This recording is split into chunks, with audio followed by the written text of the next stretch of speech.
পাঁচ ওয়াক্ত নামাজ পড়বো আল্লাহ, অনেক বড় অন্যায় হয়ে গেছে, ভুলে গেছে আল্লাহ, আমার এই পাপের শাস্তি থেকে তুমি আমাকে ক্ষমা করো আল্লাহ। আমার নাম শিমুল। 5 বছর পর আমি আমার বাড়ির উদ্দেশ্যে রওনা হলাম। একটি দুর্ঘটনায় আমি আমার বাড়ি থেকে 5 বছর আগে পালিয়ে গিয়েছিলাম। বন্ধুরা, আপনাদেরকে একটি কথা না বললেই নয়, আমি কিন্তু ছোটবেলা থেকেই রাতে একা চলতে খুবই ভয় পাই, কিন্তু আজ আমার সাথে যেটা হবে সেটার জন্য আমি প্রস্তুত ছিলাম না।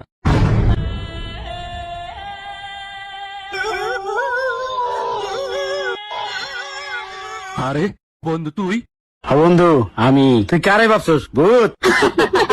কিরে বন্ধু? এই 5টা বছর তোর কত জায়গায় আমি খুঁজছি, তুই কই আছিলি? বন্ধু, 5 বছর আগে যে তোর লগে আমি মারামারি করলাম, তারপর তোরে মাইরা তোর মাথা ফাটাই দিলাম। আমার বাবা তো অনেক কড়া শাসন করে, তুই তো জানস।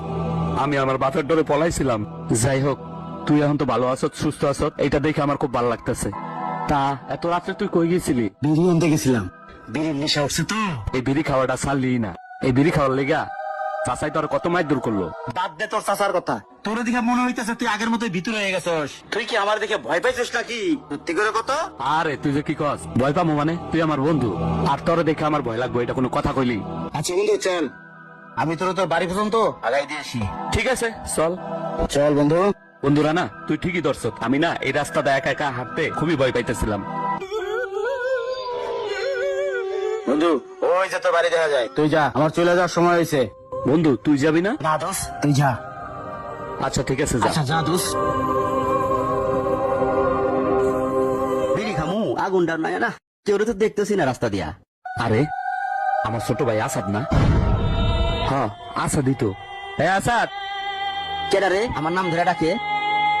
আরে শিমুল ভাই, ভাই তুমি এতদিন কই ছিলা? 5টা বছর কই আছিলা ভাই? তোমারে তো আমরা কত খুঁজছি, তোমারে তো আমরা কোথাও পাই নাই।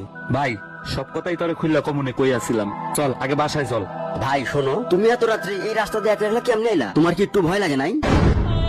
কেন ভয় লাগবো কেন? ওই যে আমার বন্ধু রানা আছে না, রাস্তার মাঝপথে ওর লাগে আমার দেখা হয়ে গেল। ওই তো আমার বাসা পর্যন্ত এগিয়ে দিয়ে গেল। কি কও ভাই?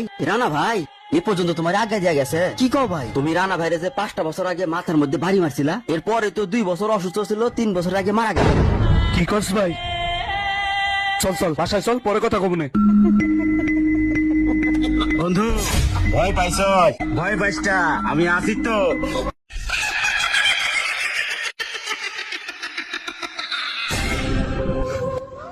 আল্লাহ, আমি এটা কি দেখলাম? আল্লাহ, আল্লাহ তুমি আমার মাফ করে আল্লাহ, আমি এখন থেকে পাঁচ ওয়াক্ত নামাজ পড়বো আল্লাহ। আল্লাহ, আমার অনেক বড় অপরাধ হয়ে গেছে, ভুলে গেছে। আর আমার বন্ধু রান্নার টাকাটা আমার বড় মার কাছে আমি ফেরত দিয়ে দেবো আল্লাহ।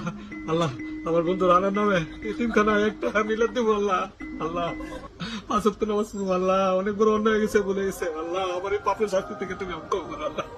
বন্ধুরা, মানুষ মানেই মরণশীল। আজকে বা কালকে আপনাকে বা আমাকে যেতেই হবে এই দুনিয়ার মায়া ত্যাগ করে। মনে রাখবেন, পরের হক নষ্ট করে কিংবা কারো ঋণ থাকা অবস্থায় আপনি কিন্তু কখনই আল্লাহর কাছে ক্ষমা পাবেন না। তাই আপনাকেই বলছি, যখনই সম্ভব হবে নিজের ঋণ পরিশোধ করে নিন।